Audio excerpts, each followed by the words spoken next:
Bonjour, bienvenue dans cet Parama numéro 16, qui est consacré à la sortie de Oula Lunva, le premier tome de la trilogie La Part du Feu. Comme d'habitude, il est disponible chez Colibri et Amazon, et en attente de vos lectures. Les liens sont en description, vous connaissez la maison. À l'instar de Étrange, les aventures de Vanina, l'autre trilogie en cours de publication, le rythme de parution est prévu pour être annuel. Donc vous retrouverez le tome 2, déjà rédigé en décembre 2024, et le tome 3, dont j'ai tout juste commencé la rédaction en décembre 2025. Bref, c'est conçu pour être votre polar sanglant et à épisode de Noël. De rien. Vous y retrouverez des têtes connues, mais même s'il met en scène la petite grappe d'humains qui s'est agglomérée au fil des volumes autour de Gabi Kotska, ce n'est cette fois-ci pas à proprement parler un livre de bande. Cette fois-ci, notre Gabi, rejointe en chemin par son vieil acolyte Sal, se greffe à une enquête en cours, au moment où celle-ci tourne à l'épopée sanglante.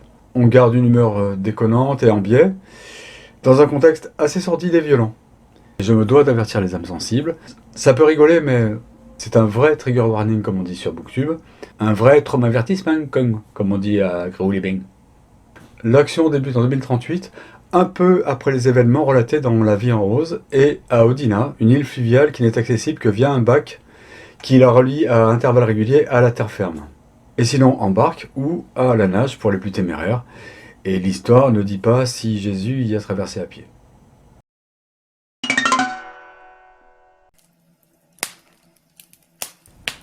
Île fluviale d'Odina, 2038. Au terme d'une nuit de combat, l'incendie qui a menacé tout le maquis montant au village est enfin circonscrit, et celle qui a mis le feu est en cellule. C'est une enfant du pays, Persona, un peu zinzin, un peu enragée, certes, mais réputée sans rage à l'endroit de la petite société de l'île.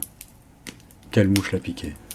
Ce qui incombe maintenant au beau shérif Silas de bord, c'est de le comprendre, et d'abord de garder sa prisonnière de la colère populaire en attendant l'arrivée du coroner Noren et de son équipe. Mais le feu à sa part qui met la terre à nu et la remue et fait surgir des ossements, puis tout un charnier, des enfants. C'est aussi le corps d'une enfant suppliciée qui s'échoue un peu en aval sur la cale de mise à l'eau d'Ortigie, le village le plus proche.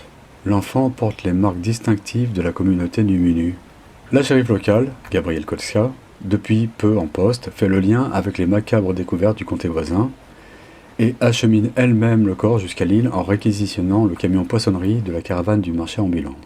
À la demande du coroner, elle se joint à l'équipe d'enquête et elle retrouve, en plus du shérif de bord, le détective Blaise Cody qui a combattu naguère sous ses ordres.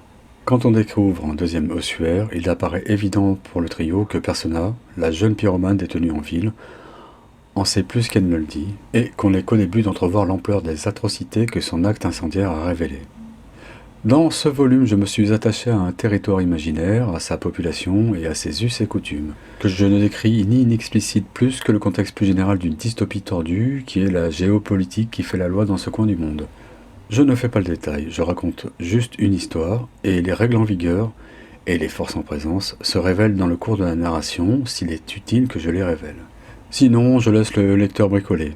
Et sinon, en gros, c'est un monde par où est passée la guerre. C'est un territoire qui en est morcelé, et sans trop de frontières fixes, sinon dans les dentelles des zones d'affrontement. Mon héroïne préférée, Gabi Kotska, ne va pas prendre la main sur les affaires en cours, mais être embarquée au même titre que les autres, et va cavaler tout du long pour simplement rattraper un temps de retard originel. Et ce temps de retard tient autant de la rétention des indices que de la réticence à encaisser la crudité des faits révélés. Autant dire que c'est un livre assez peu contemplatif et que la tonalité mineure de La Vie en Rose n'est plus de mise. J'ai situé la narration dans un futur proche, mais ça n'a qu'une importance, celle de m'éviter d'avoir à préciser que les événements et les personnages sont purement fictifs, et que toute ressemblance avec des personnes et faits existants ne peut dès lors être que fortuite. Alors que non, ce n'est pas fortuit du tout. Au détail près des quelques conventions liées à l'époque fictive, ce que je raconte a toute chance d'exister dans la vraie vie réelle. Existe à coup sûr. Là, j'ai juste saupoudré ça d'un peu d'anticipation, de shérif de roman de gare, de main d'acier et de château de Cendrillon. Bien sûr que ça existe. D'ailleurs, j'avais évoqué avec une très fidèle lectrice la possibilité de faire vivre un jour de grande bonté, dans un de mes récits, à cette pauvre Gabi Kotska que je maltraite beaucoup, Un épisode de vie de petite princesse avec un château de petite princesse. Eh bien, nous y sommes. Nous y sommes même jusqu'au cou. Accrochez-vous. Ainsi s'achève cet Oujoporama de fin d'année. Je tâcherai de publier un extrait audio illustré de Où la lune va, en espérant que ça vous donnera envie d'en découvrir plus. Et puis c'est vrai que ça fait un petit moment que je n'ai pas partagé d'extrait. Je vais tâcher naturellement de rendre au plus tôt le livre disponible en prêt à la médiathèque du RIS pour les lecteurs de mon voisinage. Et je vais travailler à organiser une dédicace quelque part, dans une librairie qui voudra bien m'accueillir. Je vous tiens au courant naturellement. Avant de vous quitter, je vous rappelle que mes idioties sont toujours visibles à Carré-Court, rue de la République à Lyon, chez l'excellent Paul Guillermin, et ce jusqu'au 27 février. Et sinon, je vous recommande vivement de faire plus qu'un détour sur le blog de la Livrophage, lectrice en campagne qui tient chronique de ses nombreuses lectures, et m'a fait la joie et l'honneur de faire bon accueil à mon livre précédent, La vie en rose. Je vous invite à la découvrir et à la suivre. Le lien est en description. Quant à moi, je sens que je suis devenu un boulet dans notre relation, dans votre existence, que je freine votre évolution, que vous êtes trop bien pour moi.